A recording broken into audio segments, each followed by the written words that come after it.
es un temor más vago, entonces nos vamos más a los estados confusionales. Muchas veces yo tengo que usar opio para retirar el efecto indeseable de los opioides, porque hay un estado de confusión, ansiedad.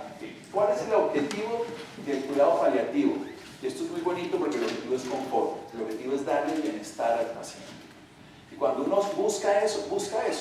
Cuando yo estaba en la unidad de cuidado paliativo del año 95 en España, al hospital le habían hecho un área específica de cuidado paliativo.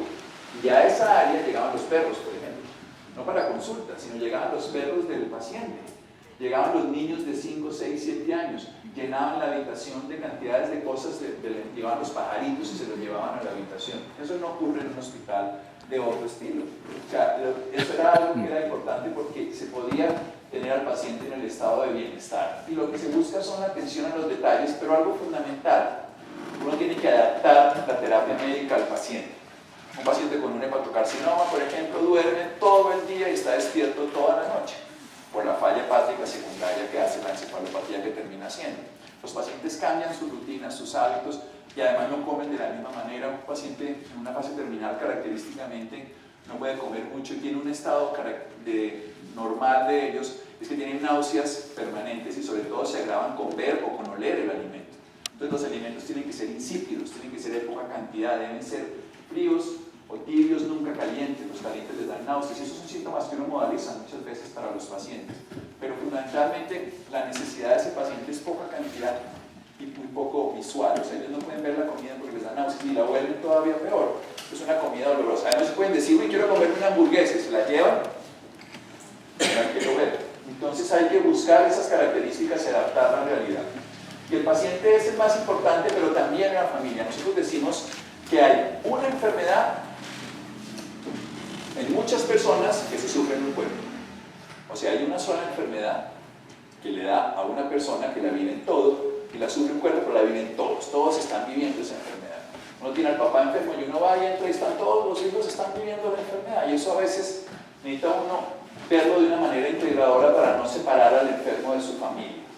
¿Cuál es el objetivo del plan terapéutico? Y esto es lo más importante, el impacto, lo que al paciente le importe más. Y eso me hace a mí modalizar muchas veces el medicamento, porque al paciente lo que más le importa es las náuseas, pues a eso nos vamos a enfocar. El paciente puede tener, yo recuerdo una historia que a mí me marcó hace muchos años. Una paciente me dice, mire, yo tengo metástasis hasta la pata de la cama, doctor, pero a mí lo único que me molesta es una rasquiña que tengo aquí. Yo estoy lleno de pepas y de vainas y yo me voy a morir, pero a mí la rasquiñita que tengo aquí. Yo recuerdo que le modalicé la rasquiñita que tenía aquí. La señora se mejoró y la familia me adoró, se murieron como a las 2 o 3 semanas, porque ella estaba feliz, se había quitado la rasquiña. Ella no tenía, su interés era la rasquiña.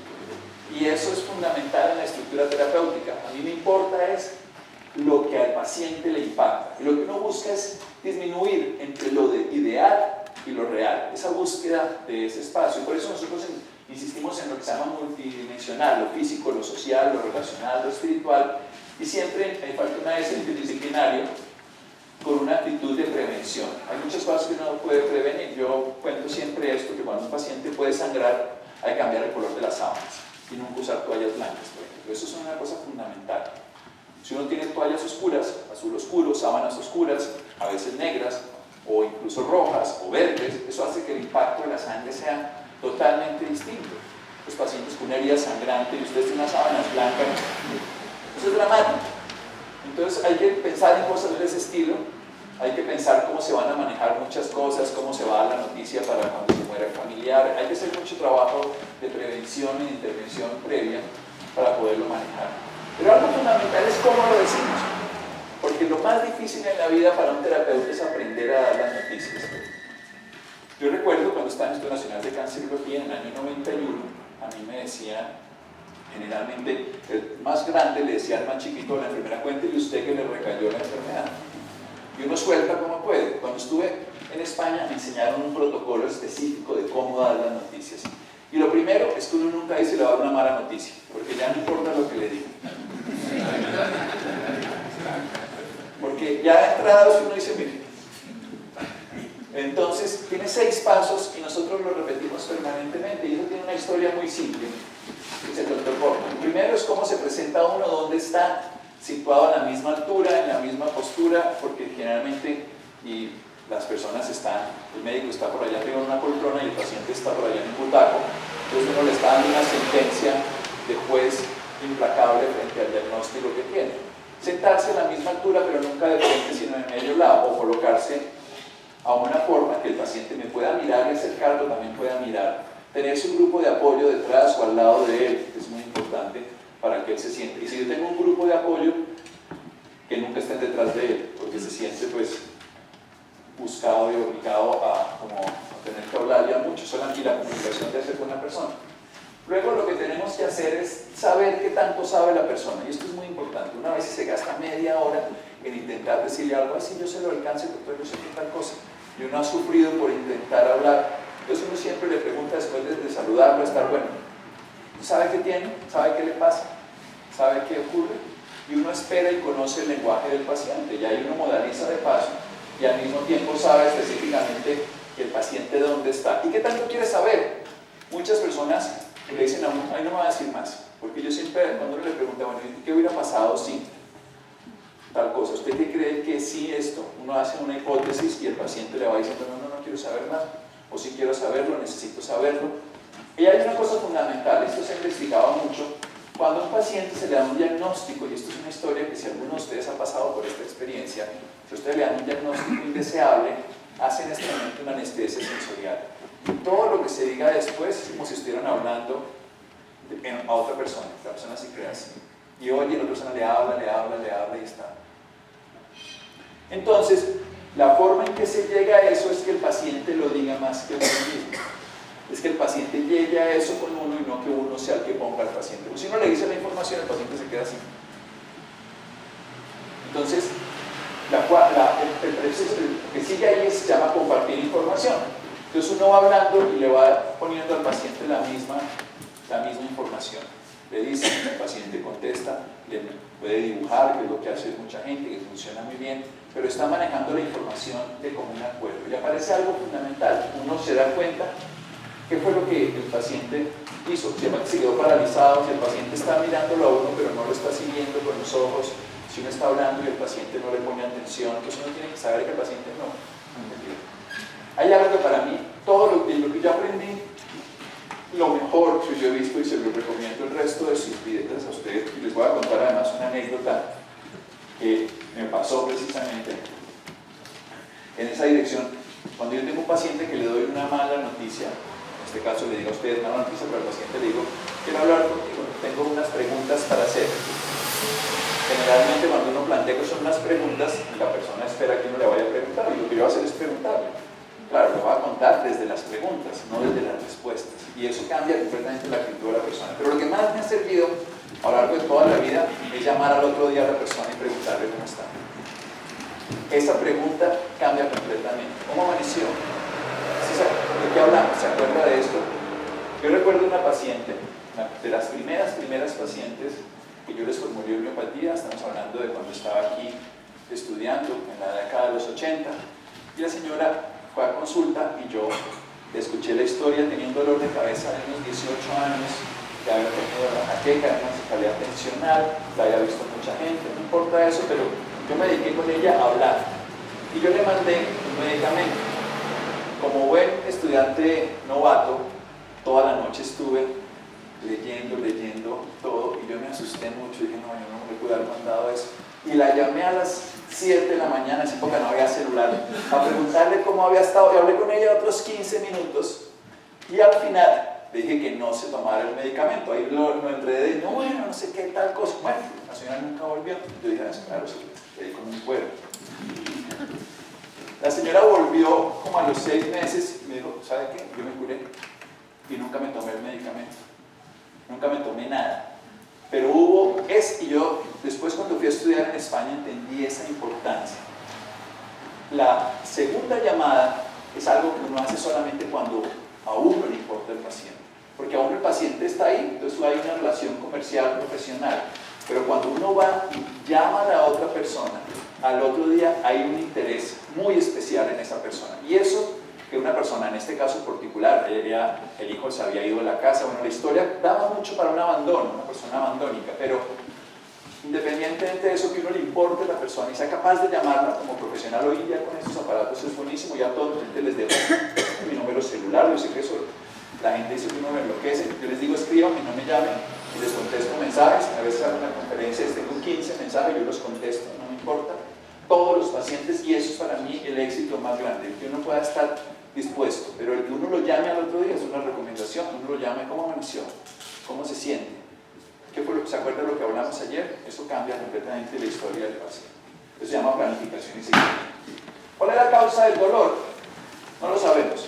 Y cuando nos manejamos estas medicinas sabemos que hay muchas expresiones del dolor, muchas manifestaciones que nosotros nunca podemos encontrar el origen. Es más, un paciente a veces quiere que le encontremos una causa para poder estar tranquilo, porque si no empieza desesperado. Y hoy en día sabemos. Yo cuando estaba en la universidad tuve un dolor neuropático. Tuve un dolor que se llama un síndrome regional complejo. Estando en el año 1984, yo tuve una cirugía de la pierna, me retiraron un tumor en el hueco popliteo y duré 3 a 6 meses con un dolor intolerable. Si caminaban al lado de la cama, a mí me dolía. Y ese dolor intolerable que entre la homeopatía y la acupuntura me mejoraron, pero durante los primeros 3 a 6 meses me dieron tratamiento, sobre todo carbamazepina, yo vivía embotado, pero lo que más llamativo me decía es que ninguno de mis profesores me creía que me dolía. Y era una sensación desesperante para mí, porque entonces me decía, mi mamá decía, no, pero tú no eres flojo, pero mis hermanos sí, es que eso ahí se hace por ganar. No, yo muriéndome del dolor. Cuando después apareció el diagnóstico de síndrome regional complejo, un dolor por desaferentación, que yo después lo estudié en la década de los 90 y que trabajé y todo, y que le veo un resultado muy bonito. Ahí están desde el arsénico en agua, una vez el medorrino, una vez la magnesia fosfórica, en fin. Cuando uno logra modalizar bien a un paciente y manejarlo, pero cuando uno logra entender que es un dolor que hoy en día aún no lo sabemos comprender bien en medicina, pero que es un dolor incapacitante, que es un dolor realmente fuerte, a mí eso me sirvió, porque yo le creo al paciente. Porque a mí una época, porque a mí me dolía. Yo no puedo ser un buen simulador para otras cosas, hago magia aquí como el profe, pero a mí me dolía. Mi hermano caminaba al lado de la cama y a mí me dolía. Y eso es la descripción del dolor. Y esos dolores existen. Entonces uno tiene que creerle al paciente.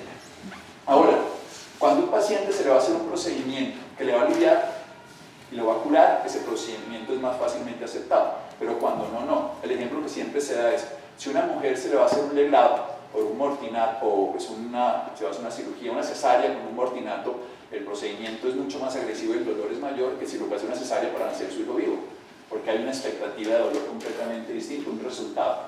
Y hay que decir que no siempre la gente lo expresa, y esto sí que es bonito, porque eso nos sirve a nosotros de modalidad.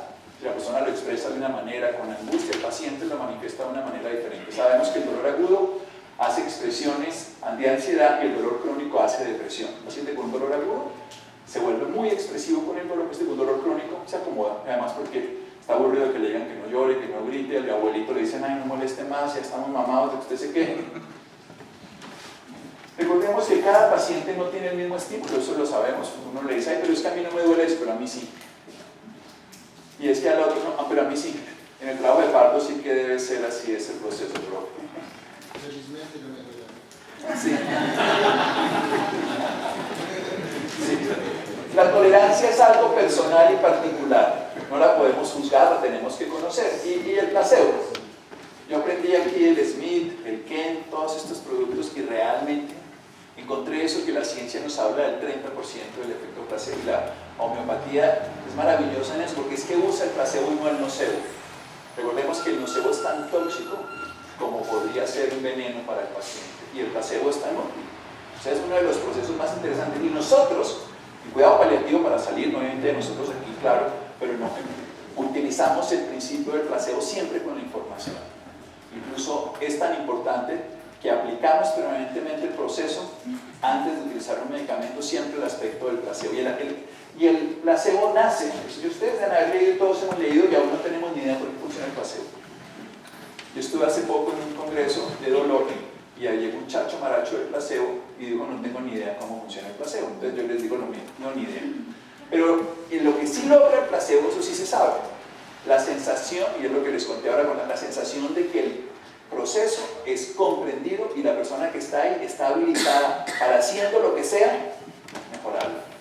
Hay una investigación en Discovery Channel muy bonita que un cirujano especialista en artroscopia lo que te ponen a hacer a él el efecto placebo sobre los pacientes. Es, haga de cuenta aquí el doctor Uribe, un doctor de estos famosos en cirugía de rodilla, y llega a él y le dicen, vamos a darle 10 pacientes, y a los 10 pacientes usted le va a hacer una artroscopia, pero nosotros decidimos a cuál se la hace y a cuál no se la hace, pero usted va a hacer la misma técnica. Entonces el tipo entra, hace la incisión, mete el tubo, no sé qué, y lo saca, y nosotros hace el procedimiento.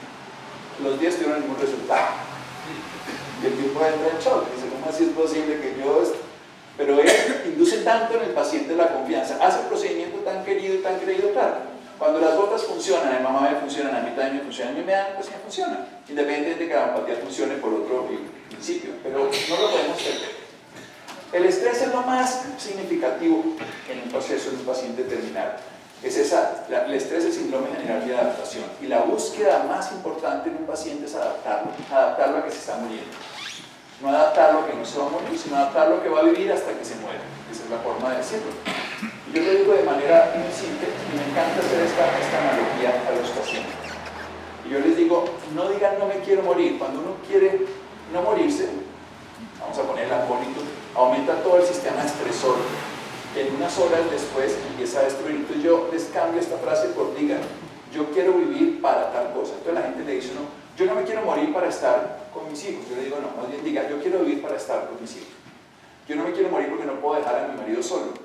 Yo quiero vivir para estar acompañando a mi marido. Eso que suena tan simple es un cambio entre el cortisol y la dopamina. Cuando yo no me quiero morir, es que libero adrenalina y cortisol. Cuando yo quiero vivir, libero dopamina. Y transformo directamente la relación entre el sufrimiento y la posibilidad. Hay que buscar que el paciente se lo goce, hay que buscar que el paciente tenga eso. Y eso se hace cuando entendemos el sistema estresor, cómo funciona. El sistema estresor es la posibilidad de morir, el sistema adaptativo es lo que yo hago y cómo tengo un soporte externo. Si tengo ese soporte externo cualificado, medicamentosamente, terapéuticamente, afectivamente, yo soporto el sistema estresor, pero si no, no. Todo paciente requiere un soporte externo, el soporte de medicamento, comida, lo que sea, pero si él no lo tiene suficientemente claro, si él no siente que el apoyo que recibe es importante, el sistema estresor se desbalancea y por supuesto sufre más la enfermedad.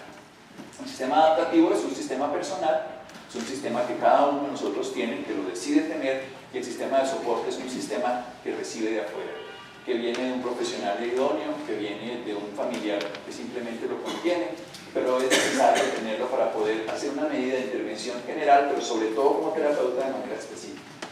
Y nosotros lo que trabajamos siempre es el símbolo. La palabra símbolo viene de un origen de una palabra que significa reunir, juntar, volver a unir. Simbalón, simbalén, significa volver a juntar. En la antigüedad, cuando una persona se iba de viaje y no había en ese momento ni Facebook, ni teníamos estas comunicaciones, la persona que se iba y la que se quedaba, entre los dos rompían un plato al tiempo. Y uno se llevaba un pedazo del plato y uno se quedaba aquí. Entonces José se llevaba el plato y miraba y decía María. Y María miraba el plato y decía José. Una única forma de comunicarse. Y cuando llegaban y se unían los dos, tenían el plato. Y esa era la forma, eso significa unir. ¿Pero qué significa el símbolo? Unir el consciente con el inconsciente. Y el símbolo es el que nosotros podemos modificar. Cuando modificamos el símbolo de la muerte, el símbolo del sufrimiento, el símbolo del abandono, el símbolo de la tristeza, transformamos realmente lo que la persona tiene. Porque cuando nosotros manejamos el símbolo, cambiamos ese valor que tiene sobre nosotros. El símbolo siempre convoca un sentido y cuando lo podemos transformar, podemos cambiar ese valor. Nosotros utilizamos esta analogía, que es la del gato con botas. El gato con botas llega a donde el ogro, y el ogro es mucho más poderoso que el gato dice que se puede cambiar, el ogro se convierte en un león y el león es más poderoso que el gato todavía. Pero entonces el gato le dice, se puede convertir usted en otra cosa, algo pequeño, y se convierte en un ratón. ¿Y qué hace el gato? Se lo come. Así de sencillo, este es el símbolo. Si le damos un valor superlativo a lo que estamos viviendo, a la desgracia que nos ocurre, al sufrimiento, pues evidentemente esto es un león, un ogro que se desborda. Pero si le decimos, bueno, vamos a cambiar el tono de las palabras, la forma en que lo decimos, la realidad que estamos viviendo y cambiamos el símbolo, lo mismo que ocurre de una manera totalmente diferente. Y eso es lo que buscamos. Desde una perspectiva bioética, que es muy importante. La bioética nos habla de 4 principios fundamentales: la beneficencia, que es hacer siempre lo mejor para el paciente; la autonomía, que es que el paciente pueda decidir; la justicia, que es dar lo mejor dentro del grupo; dar lo que el paciente se necesita y la no maleficencia. Pero cuando hacemos un dilema ético, yo he tenido la oportunidad de trabajar en varios dilemas éticos por trabajar en cuidados paliativos, a uno lo llaman a la eutanasia, a si se hace o no se hace, y hoy en día el dilema se basa fundamentalmente entre lo que los pacientes quieren y lo que el paciente decide. Ustedes saben dónde está la eutanasia en este momento en Colombia. Aún estamos y no estamos.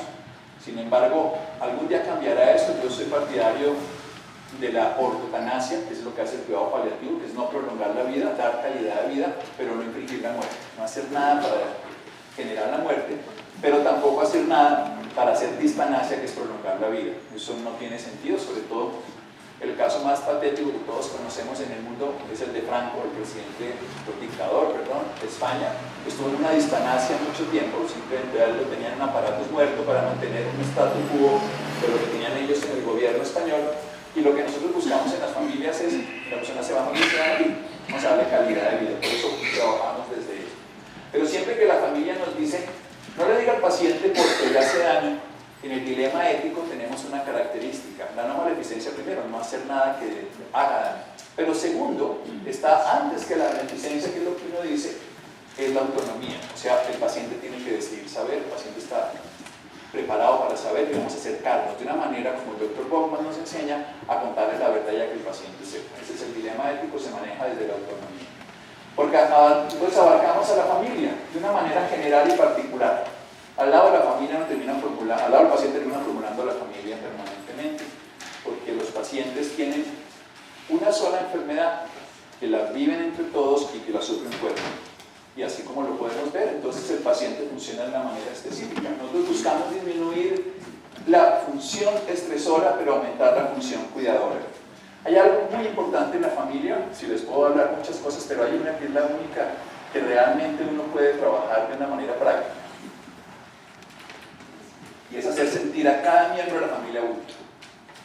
Porque lo que más genera un estrés patológico en los cercanos a un enfermo es la sensación de inutilidad, de incapacidad, de impotencia. Eso es lo que agota. Pero si uno lo puede volver útil, así sea para que le lea cuentos, para que le haga masaje en la espalda, para que le prepare los medicamentos, usted es importante porque va a hacer esto. La sensación de utilidad disminuye la tensión y el sufrimiento. Vamos a empezar a hablar del duelo, que es precisamente la parte final de un proceso. Es donde yo generalmente termino trabajando más tiempo, porque a veces muchos pacientes llegan ya cuando se van a morir, pero uno se queda con las familias. Por la razón que sea, esta semana, por ejemplo, he recibido 4 madres y padres que se les ha muerto un hijo. Y esto es una condición muy fuerte en el mismo repertorio de que está el INATE, está el calibicrómico, por ejemplo, con 2 puntos en el INATE que dice muerte de un hijo, muerte de un niño. O sea, la homeopatía ya tiene pensado esto, que es una realidad contra natura. De hecho, no tiene nombre. Por ejemplo, uno dice, soy huérfano, se murió mi padre. Soy viudo, se murió mi esposo, mi esposa. Pero, ¿soy qué cuando se muere un hijo? No es una palabra, por eso se dice lo que no tiene nombre. Ese famoso libro que se escribió no tiene nombre. Pero entonces uno lo que busca con el duelo es normalizar. ¿Qué es lo que hace uno fundamentalmente con una persona? Uno busca 2 cosas cuando están en duelo de una manera simple y práctica. 1, que se hagan cargo de sí mismos, porque lo que le hace a uno una pérdida es que uno no se vuelve a hacer cargo de uno mismo. Y 2, que es igual de importante rescatar el bienestar que se tenía cuando se perdió al otro. Yéndome a un capítulo distinto, cuando uno se le pierde un novio o una novia, uno busca que ese novio o esa novia vuelva a su vida. Entonces uno la busca de manera a veces desaforada y cuando la encuentra se desilusiona. Esto era lo que yo buscaba. O nunca la encuentra y siempre sufre el vacío, porque uno cree que pierde al otro. Y cuando tiene un duelo no pierde al otro, pierde el bienestar, eso es lo que tiene que recuperar. El otro de afuera no se recupera, el de aquí de adentro sí. Entonces la búsqueda del duelo es normalizar, es prever cambios, es aceptar ayuda, es estar acompañado. Entonces decimos que el duelo es una respuesta individual acompañado. O sea, es una experiencia que se debe hacer cada persona por sí mismo, pero en compañía. O sea, si quisiéramos duelo todos, haríamos 100 duelos, cada uno acompañado de los demás, pero lo tendría que hacer cada uno de manera independiente. No sé qué hice.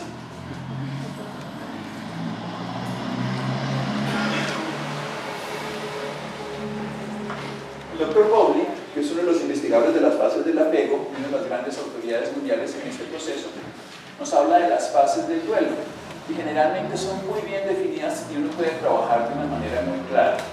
Cuando el paciente entra, inmediatamente, ahora les voy a decir los medicamentos, siempre tenemos lo primero es que los pacientes cuando están en una pérdida muy importante por la liberación tan masiva de ACTH, ahora me meto un poco de ciencia, ellos liberan entonces beta-endorfina, que es un constituyente esencial del ACTH, entonces el paciente hace anestesia sensorial y embotamiento, que puede durar horas o algunos días. La persona no sabe lo que le pasa, muchas veces no recuerdan haber estado en el entierro, no recuerdan nada, pero sobre todo son pasivos. Entonces uno encuentra a los familiares de un deudo así. Pero cómo estaba de bien ese señor, increíble, se le murió el hijo, la mamá, el papá, y está tranquilo. Y lo que él está es absolutamente paniqueado. Esos pacientes, yo prefiero los otros. Yo prefiero el desbordado, el ansioso, el deprimido, el triste, el llorón, que el otro que está absolutamente paralizado y sin ningún tipo de expresión. Generalmente esa etapa dura unos instantes a unos días, pero cuando dura muchos días ya no es saludable. Luego aparece la búsqueda del ser querido. Lo buscamos en la cama, lo buscamos en la comida, lo buscamos en todos lados, no lo vamos a encontrar en la calle, o hacemos prácticas espiritualistas o todo para buscarlo. Pero ya hay un momento en que aunque lo encontremos o no, en cualquiera de las formas, siquiera nos damos cuenta que no lo vamos a encontrar. Entonces aprendemos a estar en ese proceso de desorganización, y ese proceso es el duelo. El duelo es como una semilla que uno siembra en la tierra. Primero la semilla para que nazca un fruto, porque el árbol se perdió. Entonces uno primero la semilla se va para abajo, crece y echa raíces. Y lo primero que uno encuentra en un duelo es que cada día es peor, cada día es más oscuro, cada día es más frío, cada día es más difícil, cada día es más doloroso. Pero ese proceso de meterse en la tierra, ese proceso que crece hacia abajo, es lo que hace que haya un momento, un tallo, ese proceso hacia el fondo, hacia que haya después unas hojas, el proceso hacia el fondo de la tierra más difícil, más oscuro y más lleno de obstáculos, hace que tengamos unas hojas, unas flores y un fruto. ¿Cuál es el éxito del duelo? Hacerse cargo de uno mismo, se los decía. ¿Cuál es el éxito del duelo? Que uno logre recuperar el bienestar. Y para eso entonces, no solamente son fases, sino son tareas. Las tareas que nosotros hacemos son las que nos llevan a vivir la experiencia de manera adecuada. ¿Por qué nosotros cuando tenemos un duelo no lo sabemos vivir? Porque nos aislamos. Yo les voy a contar las tareas en un momento. Porque no queremos saber de las pérdidas, porque no nos gusta hablar de la muerte, porque sustituimos la pérdida. Desde chiquitos se nos pierde un juguete y nos lo dan para que no sabemos la vida. Se nos muere un pajarito y al otro día tenemos uno para que el niño no vaya a llorar. En lugar de aprender a perder, de aprender a ver que en la naturaleza todo se muere. El día se muere porque llega la noche, los árboles se le caen las hojas y se renuevan, los animalitos se mueren, pero en la televisión vemos lo contrario, el correcaminos se cae 100 veces buscando al coyote y las 100 veces sobrevive. Pues ¿cómo vamos a comprender ese principio? Que hasta los 9 años nos damos cuenta que realmente eso es eterno y que duele y que es inmanejable en el sentido de restituir la vida. Y eso cambia con la edad y con el apego, y por supuesto es diferente si la muerte es violenta, si la muerte es rápida o si la muerte es esperada. Pero lo más importante siempre es el apoyo de los demás y lo que hemos aprendido por nuestra experiencia, por la cultura y por lo que hemos visto en los anteriores. Todos los que estamos aquí manejamos el duelo porque vivimos en las casas, por lo que vimos a papá llorar, vimos a la mamá. Y eso es lo que nos enseñaron. Sin embargo, eso no es lo ideal. Una investigación muy seria americana de 100 personas que vivieron más de 100 años, con lucidez y con salud, encontraron que lo único que tenían en común estas 100 personas era que habían elaborado sus duelos. Eso era lo único.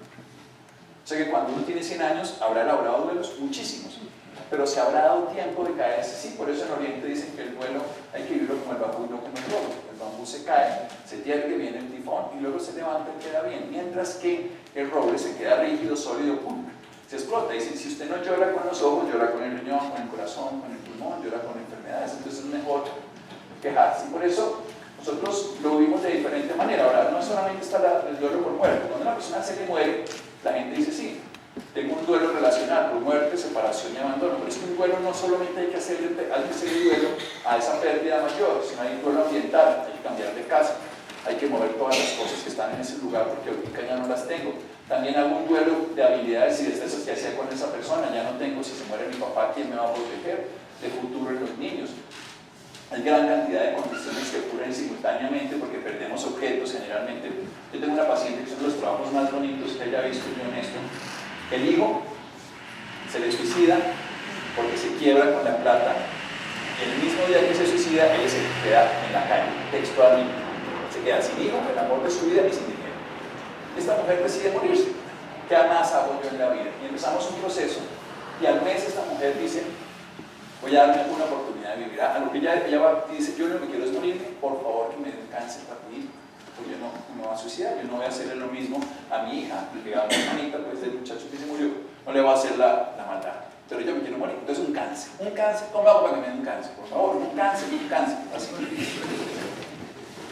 Y que sea rápido. Y yo he leído las teorías de que entonces entonces yo me voy a morir de un cáncer. Esta señora empieza, la tratamos, le manejamos a ella fundamentalmente 2 medicamentos. Ella le dimos estafisada en el tiempo, le dimos signato otro tiempo, pero esta mujer lo que hace es que al cabo de un mes decide vivir, y al cabo de 2 o 3 meses hace un cambio sustancial en su vida. Esto fue ya hace más de 8 o 10 años. Y ella hoy en día dice, con toda tranquilidad, lo mejor que me ha pasado en la vida es esto: yo sigo amando a mi hijo, pero lo amo más ahora que murió. Amo más la vida, me di cuenta de todo lo que significaba. Mi vida hizo una transformación grandísima del peor de los escenarios de la vida. A mí cuando me llega alguien, yo muchas veces la pongo a hablar con ella, le digo, ¿tiene un escenario horrible este? ¿Alguien quisiera un escenario de esto? Nadie. Y conozco muchas más mujeres, aquí conozco mujeres maravillosas que han transformado su vida, porque la muerte es el aspecto más transformador que tenemos los seres humanos. Pero nosotros perdemos todo. ¿Por qué digo de sí mismo? Porque cuando una madre pierde un hijo, pierde algo interno. Y ese duelo hay que hacerlo. Cuando una madre pierde un hijo, pierde algo interno, pero vuelve a nacer. Porque uno de hombre no para a nadie, o sea, no es capaz de parir. Pero cuando uno de madre, o sea, una mujer, pierde el órgano más importante que su hijo. Es un órgano biológico que está externo. Se vive como algo interno. Entonces, una muerte de un hijo o de un ser querido, uno pierde hasta hábitos de estar con la otra persona. Entonces hay que hacer el duelo, que es la enseñanza y la experiencia. Quiero contarles que uno le tiene que hacer duelo a todo esto. ¿Cuáles son las tareas entonces? Son 4. Dentro de darse tiempo y permiso, porque es lo primero, o sea, uno tiene que darse el permiso que sea y ponerse triste, ponerse bravo. La primera tarea es aceptar que se perdió. Es aceptar que la persona no está, aceptar. Y lo digo de la forma más sencilla: si ya no es mi novia, ¿para qué la llamo al otro día a ver qué está haciendo? ¿Para qué la busco en el Facebook? En la muerte. Pero nadie acepta si no expresa. Hay que expresar la rabia, la culpa, el miedo, hay que ponerlo afuera, hay que llorarlo, hay que renegar, hay que ponerse bravo. Para lograr hacer esto, que es aprender a vivir sin ese ser. Aprender a vivir sin el ser querido. Aprender a vivir sin esa persona significa llenar nuevamente los espacios de la vida de ese ser. Las personas que han vivido un duelo, y el duelo más grande es el duelo de la pérdida de un hijo, el duelo más doloroso que se puede tener, pero la gente más grandiosa es la que ha traspasado ese espacio y ha crecido. Porque ha perdido parte de sí mismo, ha perdido lo más doloroso, pero ha renacido. Ha sido el proceso del ave fénix, pero ha aprendido a vivir sin ese ser. En un duelo nunca se olvida, en un duelo no es olvidar, es recordar sin dolor, es poner en el espacio virtual, perdón, doctor, aquí está un duelo, aquí veo yo cuando estoy en el momento, lo que se hace es ponerlo aquí, siempre estará en panorama que yo miro, pero me permitirá seguir viendo. No estar aquí es el momento del impacto, que no puedo ver sino esto, sino ponerlo a esta distancia para seguir viendo la vida, a pesar de que no la voy a olvidar nunca, para volver a recuperar interés por la vida de los vivos. ¿Cuál es lo más importante? Yo les decía, la búsqueda es volver a estar uno haciéndose cargo de uno mismo. Y segundo, recuperar el bienestar. Pero ¿cuál es la clave de un duelo? ¿Cuál es el regalo que el duelo nos da? Cada pérdida nos da un regalo. Eso suena muy extraño. Cuando yo compro un carro, me gano un carro, pero pierdo un dinero. Por ejemplo, ya los pacientes de quimioterapia, una anécdota que les digo a las personas cuando se les va a caer el cabello, les digo esta reflexión: cuando ustedes están con las cesantías de su vida y compran una casa, en ese momento ustedes dicen, no tengo plata de las cesantías, pero tengo una casa. Si usted se va a hacer la quimioterapia y decide hacérsela, cuando usted se quita el cabello, diga, este es el pago por la salud. No tengo cabello, pero tengo salud. Si lo voy a hacer con la quimioterapia, si no va a hacer un tratamiento, o sea, lo que yo pierda, devolverlo una inversión. Lo que yo he perdido frente a esto, devolverlo algo de ganancia para mi vida. Y las pérdidas más dolorosas son las grandes ganancias. Pero ¿cómo se logra eso? Y la estrategia nos enseña una sola cosa: cuando uno cuestiona todo el sentido de su vida, cuando uno se cuestiona todo lo que hace. Si uno se accidenta en un carro, tiene que cuestionarse por qué se accidentó. Si beber, si no beber, si la velocidad, si Cuando uno se cuestiona, si me enamoré y perdí, y me peleé, me cuestiono cómo debo volver a amar, cómo deben ser las relaciones, cómo debe cambiar. Pero uno generalmente pelea con una persona, se salva de esa mujer, de ese hombre terrible, espantoso, como todos, después de 3 años todos son terribles y espantosos, y se va esa persona y a los 2 años llega un maestro más grande que este, de las mismas características, porque no hemos aprendido de ese tipo de relaciones. ¿Cuál es la actividad esencial de los pacientes? Retirar la culpa, acompañar y consolar la tristeza. La palabra más bonita en el duelo se llama acompañar. Acompañar significa compartir el pan. En la antigüedad, cuando alguien estaba en pérdida, los allegados no le llevaban a las personas otra cosa que comida, porque la gente no puede ir a un supermercado, no puede hacer un servicio a domicilio, entonces no puede comer. Entonces le llevaban comida, llevaban el pan y el alimento. Y esa palabra es cuando uno está en duelo, lo acompañan, le llevan pan. Eso es lo que hay que hacer. Y consolar la tristeza, para garantizar que va a ser cuidado, porque lo que uno se siente es desolado cuando se va a un ser amado, para minimizar ese miedo desproporcionado que tiene una persona a la pérdida nuevamente, favoreciéndole que lo exprese las emociones para volver a reencontrar el sentido de vida. La clave es que uno reencuentre el sentido de vida. Y eso tiene que hacer poniéndolo en tela de juicio. Cuando la gente es devota y duda de la devoción, bienvenido. Cuando la gente cree en lo que sea, bienvenido. Duda de la homeopatía, bienvenido. Duda de todo, porque si eso va a tener sentido la siguiente vez que lo haga. ¿Cuántas veces nosotros no hemos dudado de todo lo que hacemos cuando estamos en crisis? Pues cuando lo volvemos a hacer después, lo hacemos fortalecidos. Cuando no nos damos el permiso de dudar de lo que hacemos, entonces tenemos la incapacidad después de procesar las pérdidas y no podemos valorarlo de la forma adecuada. ¿Qué hace la homeopatía? Era la conferencia, ¿no? ¿Sí? Entonces, ¿cuántos tenemos? Los 15. 15 minutos. Bueno, en el duelo, la homeopatía favorece hacer las tareas. Esto es muy bonito, porque quita el dolor emocional y sobre todo, los pacientes manejados con nuestras terapias logran hacer el proceso mucho mejor que cuando les damos ansiolíticos. Yo a lo largo de los años, nunca en la vida, salvo un paciente que sea depresivo o esté tomando ansiolíticos previos que no se los quito, he tenido que dar a un paciente ansiolíticos sin ningún tipo de duelo ni con la muerte de los procesos más dolorosos del mundo. Hay una cosa fundamental, cuando uno acepta la pérdida, empieza el dolor pero acaba el sufrimiento. El Buda decía, el dolor es inevitable pero el sufrimiento es opcional. O sea, si uno se resiste a la realidad, sufre. Si uno acepta la realidad, le duele. Pero el dolor pasa, el sufrimiento persiste. O sea, uno debe persistir hasta que uno no se meta en la realidad. Y lo que hace la homeopatía es que uno no le niega el dolor, le hace vivir, y de formas mucho más simbólicas a veces a través de los sueños, pero le hace uno vivir la experiencia. Y no le impide que niegue, sobre todo la expresión de los sentimientos, y le ayuda a elaborar duelos pasados. De hecho, tenemos el natrum muriaticum, por ejemplo, que le hace uno poner en evidencia, recordar y transformar experiencias que puede haber tenido 10 años, 20, 30 años. Una mujer que sigue llorando a su hijo escondida en la cama porque no lo vean los hermanos o los hijos, pues es una paciente natrum muriaticum. Revive la experiencia, si sea 15, 20, 30, 40 años después, y se puede transformar. Y por supuesto, libre de efectos tóxicos. Entonces, en el cuidado paliativo, yo soy de esta escuela, aprendí, sigo creyendo en el paciente manejado por un medicamento del paciente, o sea, el constitucional. Sin embargo, también hay medicamentos de la enfermedad, y en casos agudos a veces, y en formas más centesimales y más pequeñas, y en a las 7, a las 6, o a veces también en 50 milesimal, de manera aguda, hay productos que tienen una especificidad para los efectos del control de síntomas, muchas veces causados por la misma enfermedad. Y a mí me gusta esto porque cuando yo empecé a hacer cuidados paliativos en Europa, a mí me dijeron, hay 4 grandes problemas en el cuidado paliativo, al cual no tenemos muy buena solución. Hoy en día, esto fue en el 95, hoy en día, 19 años después, tenemos los mismos problemas en cuidado paliativo. Yo estuve en España el año pasado en un congreso de cuidado paliativo, donde, bueno, vínculo del dolor, todo, y seguimos teniendo los mismos problemas. Y nosotros tenemos una respuesta con nuestra medicina homeopática diferente.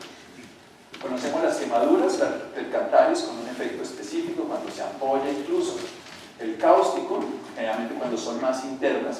Las más externas, ya obviamente hay que modalizar, hay que verlo más claro, pero de una forma muy sencilla, estos 3 medicamentos, y conocemos el arsénico naldo, el agrava el frío, que mejora el calor, el estado de angustia, pero el momento agudo específico, el momento biológico específico. Pero pero a mí me ha servido mucho el Cantaris para los pacientes que han sido lacerados. Sobre todo hay un proceso que para mí ha sido muy bonito, les cuento una anécdota, porque de pronto les pasa.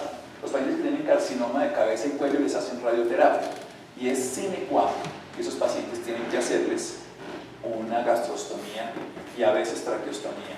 Y yo les empiezo a dar desde antes, les doy Cantaris. He tenido varios pacientes que nunca les han hecho ninguna de las dos. Y eso es muy importante porque el cambio de la calidad de vida de que el paciente pueda seguir comiendo es total. Entonces, cuando es más externo, es más Cantaris, esto es una mentira, pero es lo que yo he visto. Y pues, quiero decir por experiencia más que pues, y más interno. El cáustico tiene esas quemaduras internas y aquí lo veo más.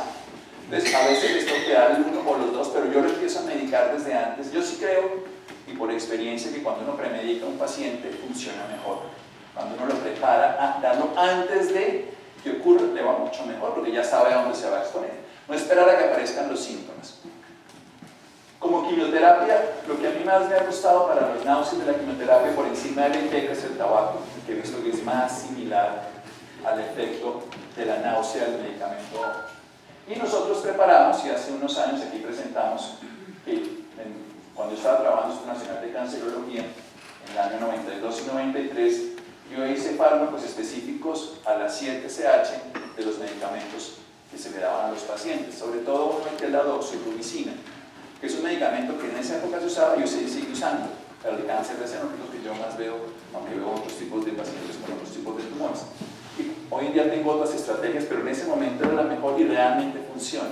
Se la daba al paciente desde que empezaba la quimioterapia y se lo daba por 3 días más, a veces se lo daba hasta un poquito más tiempo y disminuía 1 o 2 veces al día, disminuía los síntomas y no vimos que había una disminución del efecto del medicamento en el sentido de lo que se esperaba en la quimioterapia, pero sí vimos el efecto en lo que no se esperaba, o sea, lo que no queríamos que se diera, que eran los efectos indeseables, y eso lo presenté aquí. Y hay un medicamento que da muchos efectos en quimioterapia que se llama el cisplatino y el carboplatino, que se utilizan para el carcinoma fundamentalmente de ovario. Y la pulsatilla, que está descrita en el antídoto de la platina, yo la empecé a usar desde entonces y funciona muy bien.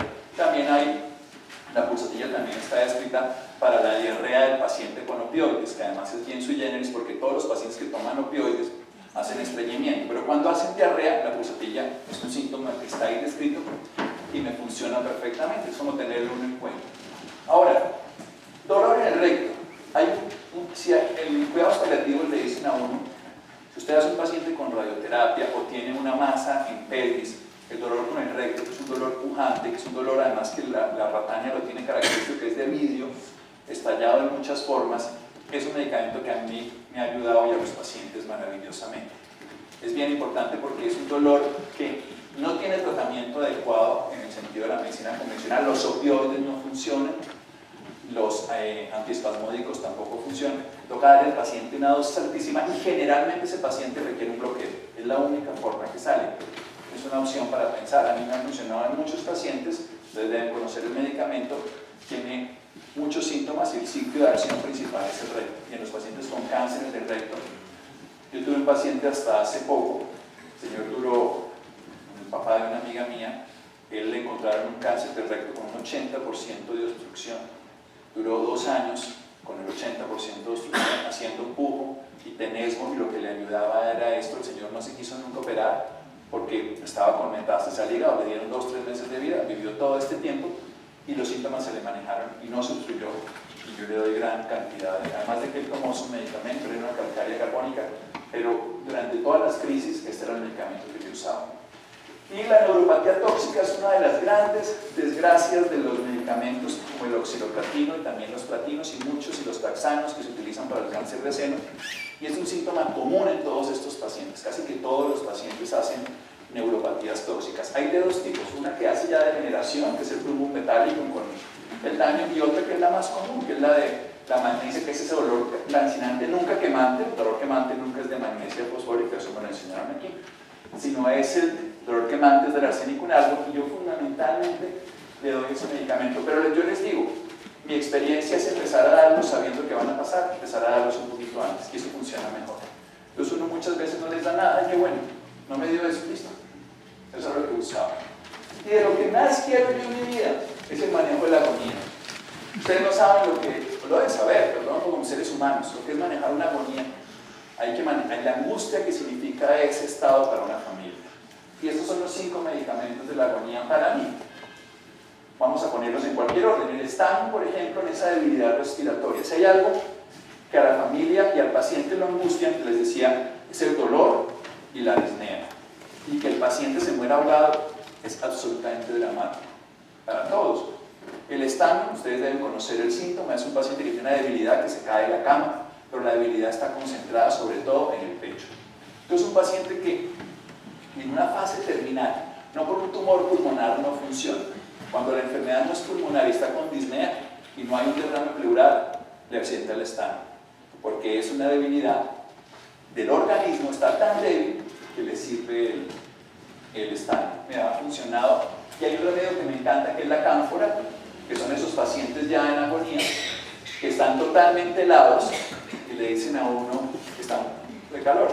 Hace 2 días, 3 días, no sé si viste, estábamos con Samir, que ya está entrando en agonía. ¿Sabes qué? No, bueno, es un niño en una fase terminal de un tumor, osteosarcoma, amputado, lleno de metástasis, y que ese niño nos adora porque lo manejamos así todos los días. Eso sí, uno tiene que cambiar el medicamento, está ahí encima, pero él siente paz con lo que le hacemos y hace todos los síntomas indeseables. Él ya dejó ir al hospital porque ya no, todo lo que me hace más daño.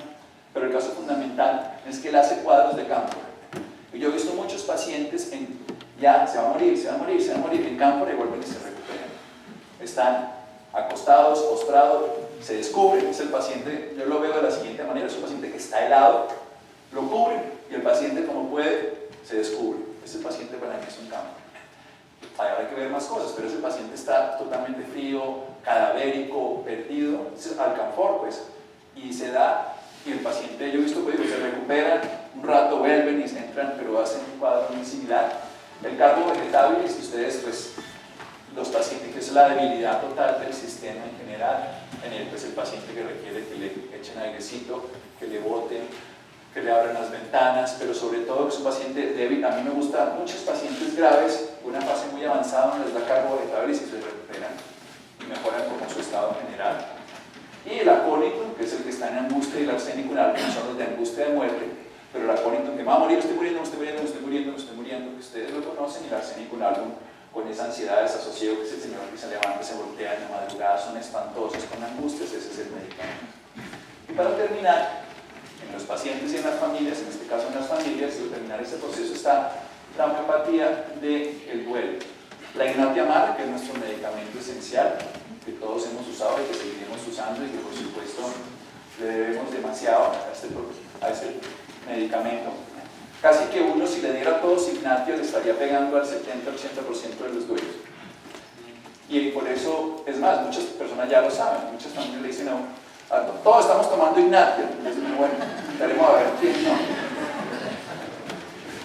Cuando les doy, generalmente cuando la persona, yo digo, cuando la persona está triste y lo puede expresar, pero hace esas oscilaciones de que está en el duelo y se dice, ¡ay no! Y vuelve, se pone triste y llora, pues para mí está perfecto, ahí el medicamento. Pero cuando la persona está brava, indignada y fruncida y callada, entonces yo les doy la estatizaria, que es el que está ahí. Uno lo nota tenso, bravo, viviendo. Ahora, el natrio muriático, que es para mí, yo digo que es la segunda parte del duelo. El natrio muriático no es para empezar un duelo, sino es para terminar un duelo. Y es para recordar un duelo, es para revivir y transformar un duelo. Uno no lo puede usar el primer día del duelo, no lo puede usar los primeros días, pero las semanas o meses posteriores sí. Y no solamente sí, sino que si ese paciente usted le da natrio muriático, no saben si hizo el duelo o no. Si una persona ha tenido un duelo, le da natrio muriático y revive la experiencia, para eso le queda faltando un poquito, y se lo da natrio muriático. El diseño, que también está descrito, que pasa no solamente en duelos de muerte, sino en muchas otras cosas. Pues ustedes conocen bien, este es el jazmín. A mí me gusta hermoso y me gustan las plantas, entonces también la veo ya desde la perspectiva no solamente homeopática. Y en los viejitos, casualmente, cuando se debilita, utilizo el fosforic acid más, cuando la gente entra en cansancio y en agotamiento después de, es un síntoma psíquico que lleva un síntoma físico, ese es el agotamiento psíquico primero que lleva al físico, le doy el fosfórico ácido, y el cáustico en los ancianos que se vuelven gruñones y pelietas después de una muerte, aunque está descrito para muchas más cosas, pero como enfocarlo específicamente ahí. Bueno, muchas gracias por esta nueva oportunidad.